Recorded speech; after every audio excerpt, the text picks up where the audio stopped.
విదేశాలకు వెళ్ళిన రేవంత్ రెడ్డి ప్రశాంతంగా ఊపిరి పీల్చుకోవచ్చు. కాంగ్రెస్లో విదేశాలకు వెళ్ళడం అంటే ఇక్కడ మనం లేము అంటే తెర వెనకాల బోర్డు జరుగుతుంటాయి. అందుకని భయంగా ఉండాల్సి వస్తుంది.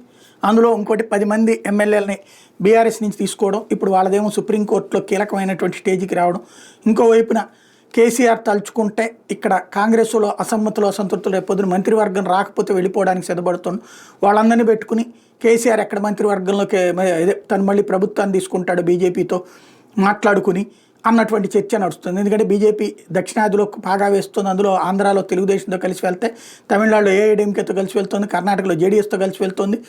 అట్లా స్ట్రాటజిక్గా వెళ్తుంది. కాబట్టి అక్కడ ఒకవేళ అట్లా పొత్తు అంటే బీజేపీ నాయకులు పొత్తు వద్దన్నారు, ఎట్టి పరిస్థితుల్లో ఎవరితో వద్దన్నారు. కాబట్టి అక్కడ ఆగుతున్నారు. అయితే ఇక్కడ ప్రభుత్వాన్ని కూల్చే ఉద్దేశం తమకేమీ లేదంటున్నారు కేటీఆర్.